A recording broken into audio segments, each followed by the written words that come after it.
And welcome, sports fans, to today's roundtable. And glad you joined us as we are well into the basketball season now. Wrapped up December with the popular Christmas tournaments in the area, notably the Bloomfield Christmas Tournament, which we brought all 26 games to you live here on YHC and Go SEMO over the way. And great success that tournament was pulled off with. All 26 games played at this year's Bloomfield Christmas Tournament, of course, with the Dexter Bearcats taking control of that tournament and winning that, going away with an impressive run.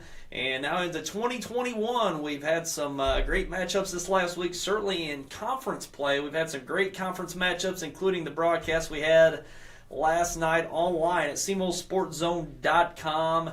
And hopefully you check that out on Go SEMO Sport or on SEMOsportzone.com.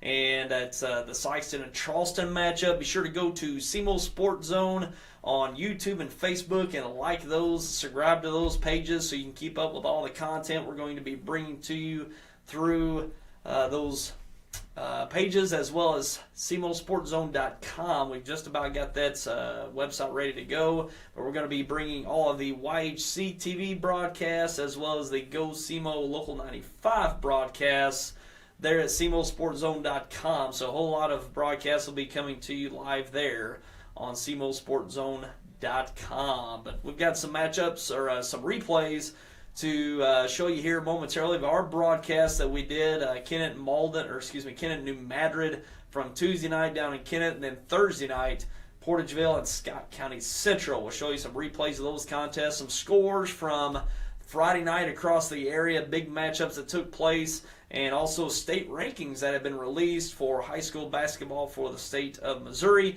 Also taking a look at our broadcast schedule going forward, and the broadcast we'll be bringing you across the area this next week. So let's go ahead and get right into the night's games from Friday night, and a game that we broadcast to you Friday night on SEMOsportzone.com and Local 95. It was Charleston and Sikeston, and Charleston coming away with that victory 70-64. Impressive victory for the Charleston Blue Jays. And Sikeston got out to a great start in the first quarter, 9-0. But at that point, it was pretty much even ball at that point. Charleston had an impressive fourth quarter. Rico Coleman really had a great night. I think we had him down for 26 and really made his mark in that fourth quarter, getting the buckets, getting to the foul line. That was one thing that really hurt Sikeston, getting into that bonus in that second half. And I think it was pretty much 7 minutes at the 7-minute mark of the 7-minute mark of the fourth quarter. Charleston was already in the bonus. They got to get to the line there in the fourth quarter and convert, and certainly Rico Coleman was big late getting the buckets that the Blue Jays needed to secure that victory at home against the Sikeston Bulldogs. Been quite some time since Charleston's beat Sikeston. Didn't do the research to see the last time that they were able to pull off the victory, but it's been a while. But Charleston, solid performance and securing that victory, and what a game that was. A lot of pace, up and down action. If you got to see that, if not, go over to SEMO Sports Zone on Facebook and YouTube and check that out, or go to SEMOsportzone.com and check out that link and watch that game anytime online that we did Friday night.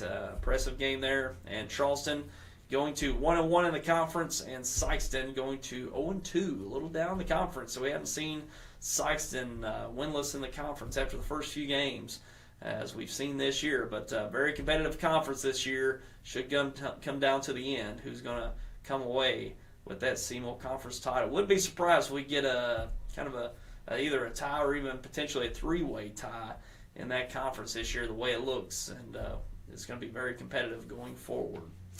And in other games in the area, Kennett over Jackson down in Kennett last night, securing them a SEMO conference victory. That going into overtime, and Kennett pretty much run away with that overtime period, coming away with a victory 66-53.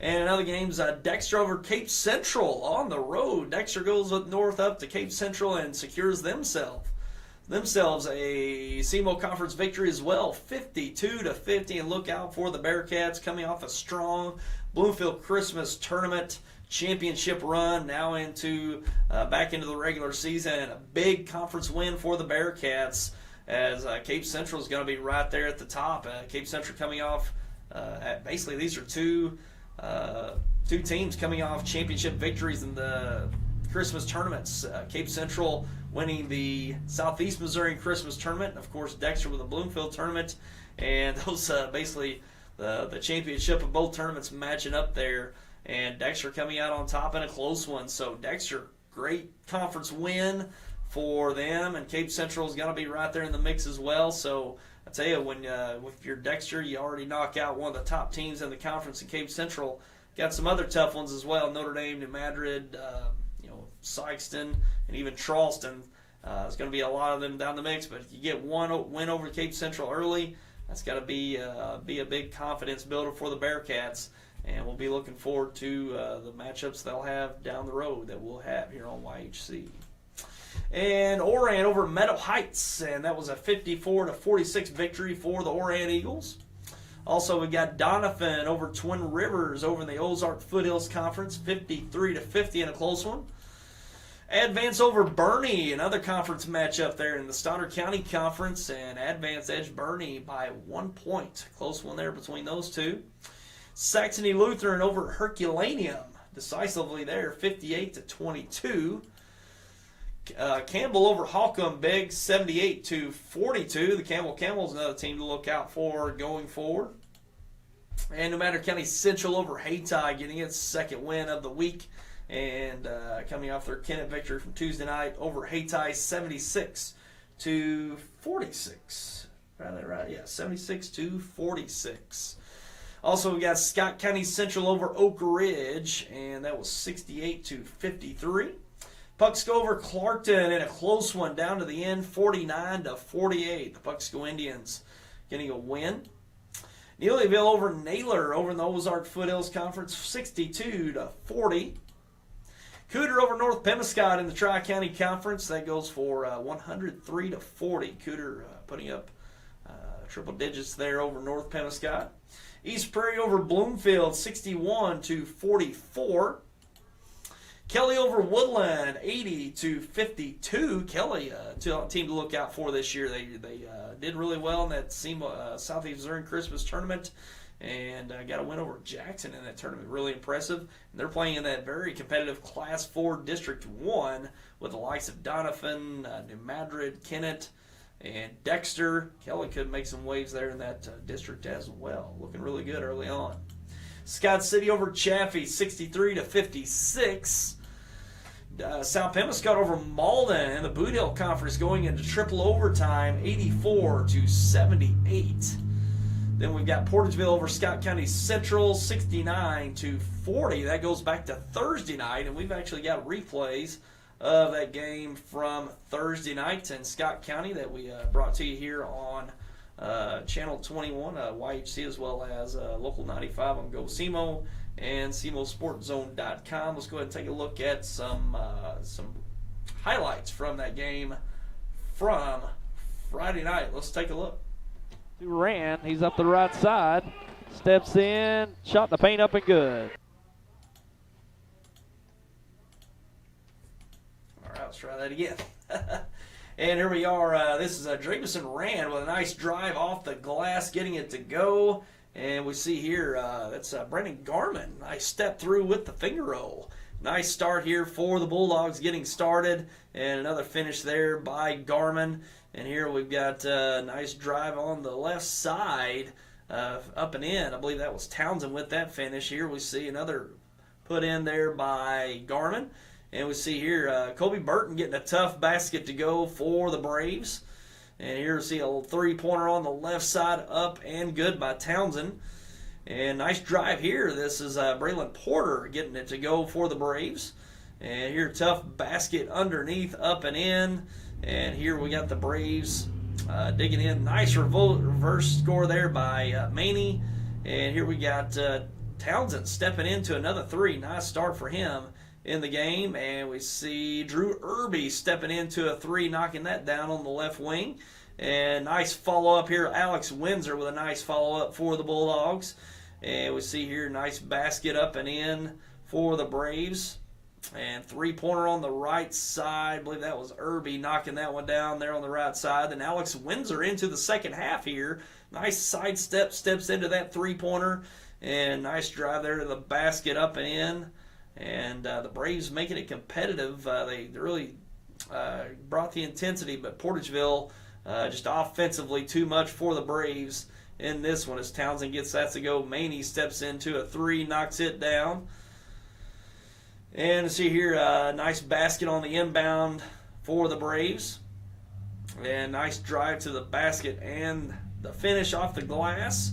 And into the fourth quarter. And Portageville really putting together a nice night offensively. And as you see there, 69-40, that final score from Friday night or Thursday night over at Scott County Central. Portageville had some close games. I think Portageville had the most dramatic games in the Bloomfield Christmas tournament down to the end.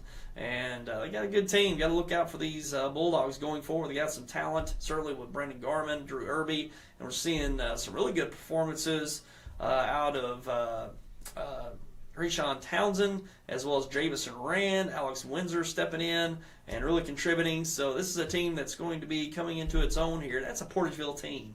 You kind of go to sleep on them for maybe the first month of the season. Although Portageville's gotten off to a great start, they won that Clarkson Holiday Tournament just before the Bloomfield Christmas Tournament. So not necessarily sleeping by any means, but they're typically a team that comes on strong late. And that's they're typically a February team. They really come together in February and play their best ball then. That's just been traditionally Portageville. You just kind of you kind of just look over them for most of the year. Then by the end of the year, they're playing in a district championship, competing for, if not winning it. So look out for these Bulldogs going forward. They got a nice team, and they're only going to get stronger from here on out. And we've also got some highlights from the Tuesday night broadcast. We were down in Kennett for the Tuesday night broadcast between Kennett and New Madrid County Central. And let's take a look at some highlights from down there Friday. Let's try that again. And we see here nice little putback, little assist there from Donnie Brown to Janus Jones. And we see here Elijah Johnson getting a nice, or Jackson going to the basket, getting that finish. And this is a close one throughout pretty much the first half of this game. And three-pointer up in there. I think that was rough with that three-pointer. And we see here a nice basket for the Indians, really keeping it competitive. Donnie Ray Brown, nice mid-range jumper there. And nice dish off and a finish at the basket. And Kennett really making it a half-court game through most of this game. And that's Ben McMullen stepping into that three. And New Madrid really getting a lot of its points right at the basket early on. Here into the second quarter, nice dish off and finish. And McMullen getting a nice little jumper here with a hand in his face, getting it to go. And here towards the end of the first half, nice drive to the basket and finish as we had a one-point game. Kennett with a one-point lead at half. Here into the second half, Donnie Ray Brown, nice three-pointer for the Eagles. And here's where New Madrid really steps up the intensity and the pressure, full court pressure. Got some turnovers, turning into some points. Three-pointer up and in here for New Madrid. Nice step through for, I believe that was Williamson there on that finish. And another finish off the turnover. So here late in the fourth, New Madrid really applying the defensive pressure and the turnovers and really starting to add up the points here. Nice alley-oop dunk there for Janice Jones, looking for that a couple times. And New Madrid getting that victory Tuesday night over Kennett. So nice battle there. I think that was can't remember what that final ended up being, but it was about it was a 20-point victory for New Madrid, I believe it was 21 points, I believe. But close game, and New Madrid really pulled away there in that fourth quarter for an impressive victory for the Eagles. Actually, that's their first game since I believe they played the Saturday after the SEMO Conference tournament and hadn't played since. Their Christmas tournament up in St. Louis got canceled, so they've been out of action for a little over 2 weeks now, I believe it is, going back to Tuesday night. So coming back are the Eagles. Started out a little slow, really picked it up late in the second half, and got a SEMO Conference victory. So no matter looking strong to start off 2021, got that victory over Hayti Friday night as well. And look out for the Eagles. They're going to be another SEMO Conference team to be reckoned with. And certainly coming off the SEMO Conference Tournament Championship in Sykeston earlier in the season. So got to look out for them for sure. And in our broadcast games to look out for, we're replaying the New Madrid County Central Kennett game. You can watch that here Saturday. That was earlier at noon. And we'll also have at 6:30 Saturday evening, and then Sunday at 1 p.m.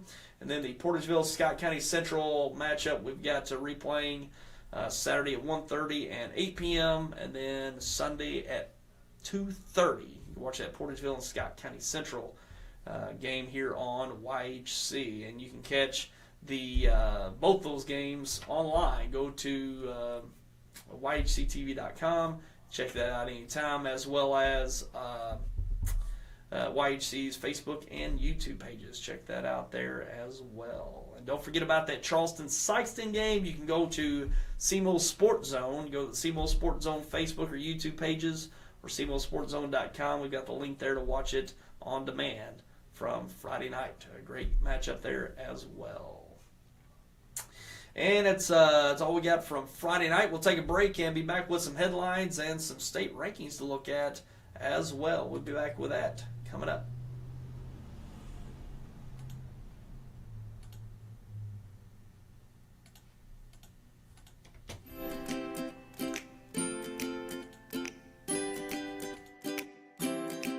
My name is Matt Tanner. I'm the president of First State Community Bank in Sykeston. Being part of a community-based bank for me is the top priority. We have our roots here. We provide jobs here. We give back to our school. We provide scholarships. That is of utmost importance to us, besides taking care of our customers. And we have the resources of a large bank, but the ability to maintain a local presence and local decision-making, a local board is an absolute astounding thing in this day and age of banking.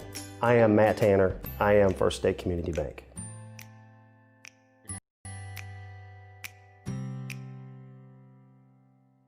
If you or your loved one has disabilities that cause you to need a little help, Boot Hill Area Independent Living Services can provide the assistance you need.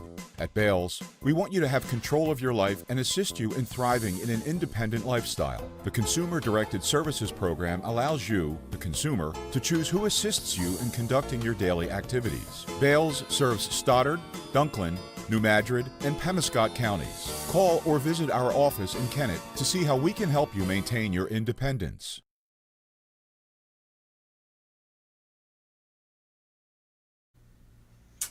And welcome back, and let's take a look at some headlines from this week. And these are some big conference games we had this week, certainly in the SEMO Conference. We had some big matchups just from Friday night, the SEMO Conference, and Charleston getting that SEMO Conference win over Sykeston. And both teams coming into the matchup 0-1, so knowing the loser was going to go to 0-2 is going to be really putting them behind in the SEMO Conference run for that title in the regular season. And Charleston, much needed win, actually a much needed win for both teams in the conference. And Charleston getting that victory over Sykeston. They had a matchup earlier in the conference tournament, earlier in the season, where Sykeston won.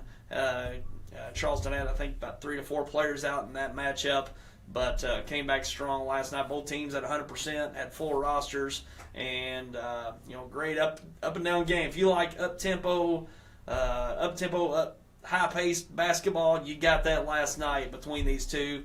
And I was keeping the book last night. It was just hard to kind of get down and get the score. If somebody scores, you get down to put down the score and look up. The shot's already going up on the other end. I tell you, it was high-paced action last night there in Charleston, but a great matchup. A lot of talent on the floor, as always, in the SEMO Conference. And Charleston getting a much-needed win, and they're right there in the thick of things in the SEMO Conference. Sykeston not out of it, but certainly needing to pretty much not necessarily run the table, but I think 2 losses is going to be tough to hold on to tough to have to compete for a potential CMO conference title, and just got to really start stacking up the wins in the conference to have a shot down to the end. But Charleston right there in the mix. They're going to be a tough team to beat. They really applied a lot of ball pressure last night. Very impressive ball pressure that they applied to the Bulldogs last night. Scored, I think, it was about 5 turnovers in the first quarter. They really applied the man-to-man pressure, and they can get out and run with anybody for sure. With great guards out front at Hill, Standback, and those guys, they're hard to handle, especially with Rico Coleman. And he gets the ball in open space. He can go left, right, up. We saw a lot of that as well. Go vertical, and got a great touch around the rim. They're going to be a handful for any team in the conference, and certainly going to make waves in that district coming down to the end of the year in Class 3 District 1. So we'll be looking for the Blue Jays to make a big run going forward. And talking about the Dexter Bearcats, this is a team that's coming into this year, very senior-laden group, especially in their starting rotation. Got a little smaller this year with the loss of Henson from last year. Garrett Henson, one of their bigger guys, they're standing around 6'5", I believe it was, 6'5" to 6'6", and he was a big part of their team last year. Losing him, bringing back pretty much everyone else, and it's going to be a very guard-oriented team this year, but it hasn't really slowed them up. It's a team that can get hot from the 3. They've got 5 to 6 players that can come in and shoot the 3, and any night these guys can go off. We've seen a number of games where Jackson Allen, the 6'5" to 6'6" forward, actually steps out, shoots a lot of 3s, gets a lot of opportunities. We see Carter Dorton, Ryder Bowles, Andrew Ellinghouse get their chances from the outside, and any one of those guys can really get hot and get into a rhythm as well. And they've got the ability to all of them put on the floor and attack the basket. Just because they're pulling everybody out from the basket, it's not necessarily got to go into amongst the trees really once you got a guard on the perimeter. So certainly a perimeter focused team in Dexter, but certainly got the potential to attack the basket, and certainly with that 3-point shot, they really like to put it up, and certainly in rhythm. They'll shoot that 3 out of transition, get their guys spotted up, and get in position to shoot the 3. Chad Allen's done a great job organizing that team, certainly around their strength, and that is their perimeter play, their 3-point shooting. So look out for this team to really threaten not only in the conference but in the district. In the Class 4 District 1 now with New Madrid, Donovan, Kennett, and Avon Kelly, they're going to be a threat in both the district and the conference going forward. And this is a big matchup. I know if you see it on the schedule of Dexter Cape, in years past, certainly with the teams that Cape has had here of recent, and here in the recent years, you can just kind of scratch that off as a win for Cape. But both teams coming off Christmas tournament victories with a lot of momentum and a lot of confidence. This was a big game, and we could see maybe that being the conference championship when it comes to the regular season by the end of the year, coming off big Christmas tournament victories for both teams. So we'll see what happens. But this Dexter team, that's a 52-50 score. It's not a big it's not a big scoring night for either team, but that just shows you where Dexter can battle it out in some close games and even keep some CMO conference scores, really, pretty low, and be able to come up with the offense to defeat some of those teams. So we'll be covering Dexter and many of their games going forward in the Stoddard County and even the CMO conference, and probably even into the district play as well. So we'll be looking forward to seeing their matchups going forward. They got some big ones that we'll cover. The Dexter New Madrid County Central game we'll have over at New Madrid. Even the Dexter Notre Dame game later in the season. That's I think it's the last week of I think it's our last broadcast of the year in the regular season. That one, as well as the Dexter Charleston game. Dexter-Charleston game over here at Dexter will be a big one as well. So there's some big CMO conference games coming up that we're going to carry of Dexter's. That'll certainly carry a lot of weight going towards the end of the regular season standings. So look out for these Bearcats. They're a team to look out for, and certainly a threat to the district and conference play going forward. And we're going to go to the Stoddard County Conference. This is a big matchup here. Advance and Bernie. This could be certainly a win for Advance that could really get them the edge coming down to the year for potentially a second seed in the conference.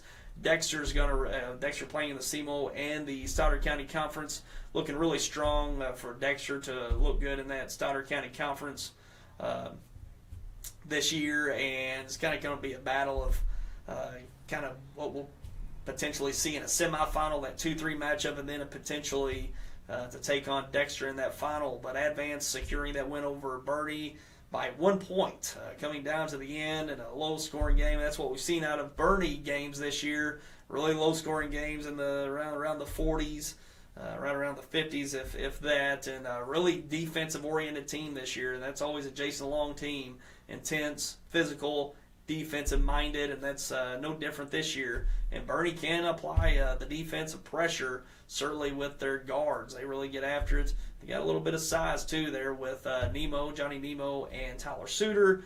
Some bigger bodies there to work with underneath as well. And Advance, they're just, you can just expect a fundamental, sound team out of the Hornets year in and year out. And that same thing for the Bernie Mules as well. So kind of mirroring each other in those two teams in that matchup, and Advance pulling it out, and that could potentially give Advance the nod for that second seed coming to the Stoddard County tournament later on this month. So that probably doesn't mean a whole lot. They'll just match up in the semifinal, but probably doesn't mean a whole lot, because I think that tournament's going to be probably a 2 to 3 team hunt there between Dexter, Bernie, and Advance. With Woodland improved this year, could make some noise as well. So we'll see down the end. But a key win for Advance over Bernie from Friday night.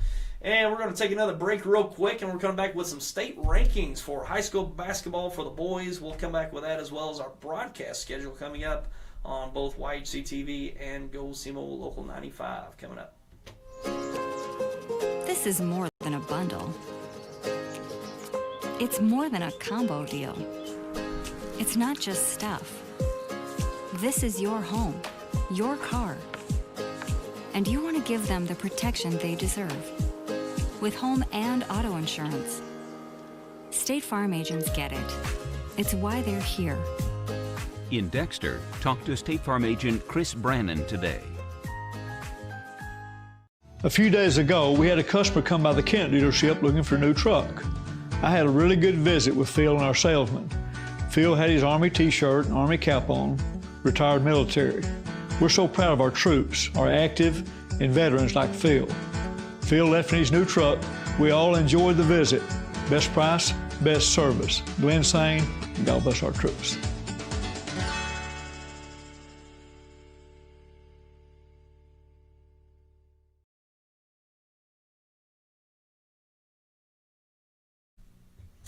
And welcome back, and now let's take a look at some state rankings for Missouri high school basketball, starting off with Class 1, the South Iron Panthers on top of number 1, and South Iron has really beefed up their schedule this year, playing the likes of Cardinal Ritter and Vashon out of St. Louis, and they've taken some losses there, but they haven't been by much either, and one of the top teams, certainly in our half of the state, in the southern part, South Iron. And we've seen them we saw them a couple years ago, certainly with that Risco quarterfinal. That was a big one. They lost to the eventual state champion in Dora last year, and this year certainly could be their year there in South Iron. We'll see, but certainly got a great program there with Coach Dinkins over there and South Iron. Followed by Lockwood, Winston, Mound City, Leeton, northwest of Mendon. That's a first one for me. 7, St. Elizabeth. 8, Jefferson. 9, Hale. And 10, Golden City. And moving to Class 2, Lakeland on top at number 1, followed by Princeton, Crane, Mid-Buchanan, the Campbell Camels. They're in the they're in the top 5 at number 5, and followed by Oran at number 6, and both playing in the Class 2. And that could be a potential matchup in the state tournament in Class 2. Down the road, that should be a big one if they match up. 7, Bishop LeBlond. Number 8, Western. 9, Harrisburg. And 10, Wellington Napoleon. And moving on to Class 3, Greenwood, one of the top players in the state. That is, I think it's Aminu Muhammad, and we've seen him for the last couple of years really dominate there in Class 2, but now up to 3, and he's a Georgetown commit, I believe. I believe he's recently committed to Georgetown, so, Greenwood is going to be a tough team to beat down the road. And Hartville right there at number 2, always there in the mix in Class 2, and now Class 3. Now we've expanded to 6 classes. Some of these schools are getting bumped up, so it's kind of odd seeing some of these schools in different classifications. But Hartville there at number 2, followed by Monroe City, Skyline, Thayer. Thayer's always been a Class 2 team, now up at now in the Class 3 at number 5, followed by Christian of O'Fallon, Summit Christian Academy, then Iberia, Stratford, and Licking. And take a look at Class 4, Vashon there at number 1, followed by New Matter County Central. Impressive first start for the Central Eagles, and right there at number 2.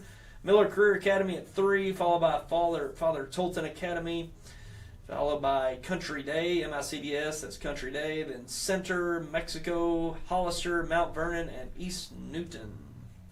And in Class 5, University City on top at number 1, followed by Cardinal Ritter, Desmet, Platte County, Warrensburg, Notre Dame of Cape Girardeau, Cape Notre Dame, and then Kearney, Webb City, Lafayette of St. Joseph, and Nevada. So a team like Cardinal Ritter, they were down in Class 3. They won that Class 3 state championship, but they even leapfrogged Class 4 all the way up to Class 5. And they're a private school and done really well of late, so that championship factor has pushed them all the way up to Class 5. Notre Dame right there in Class 5 at number 6. And we don't have any area teams in Class 6, I don't believe. Actually, there is. Got Poplar Bluff and Jackson in Class 6 got bumped up to there. So a little different this year with the classifications. I think it's actually better. I wasn't a big fan of going from 4 classes to 5. I just didn't like how the classes really looked when they went from 4 to 5.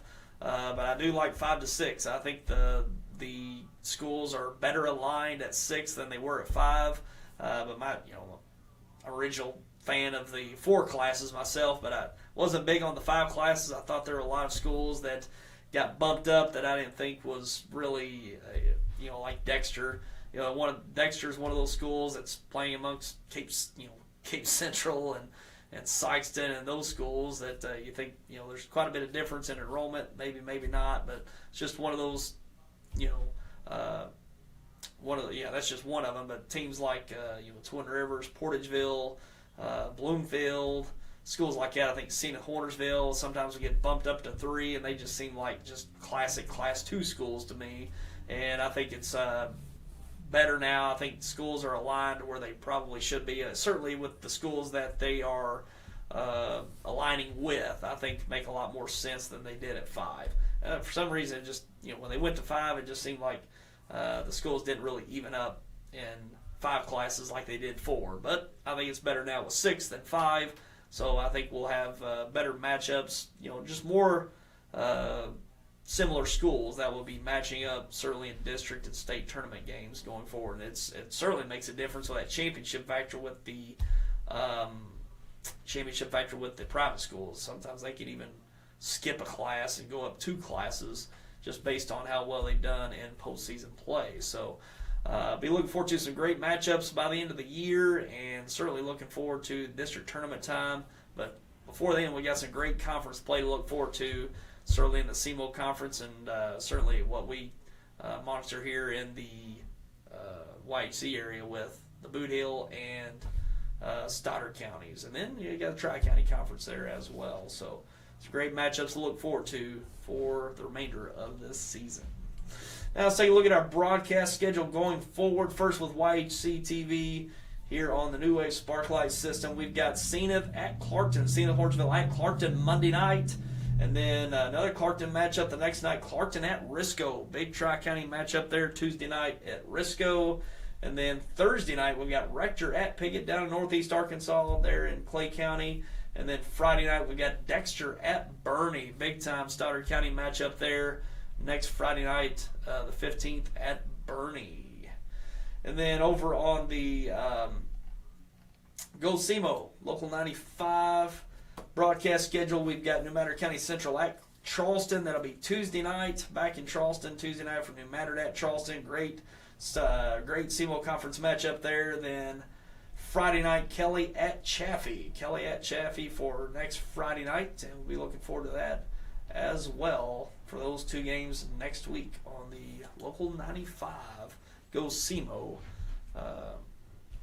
network over there. And you can catch all those games on SEMOsportzone.com. We're going to try to get that website finally up and running. It's up and running. It's just not totally done, but we're going to try to get that done this week to where you can catch all those games on SEMOsportzone.com. That'll be a home of all those broadcasts, and you can look forward to those all year. All of our broadcasts on both networks at SEMOsportzone.com.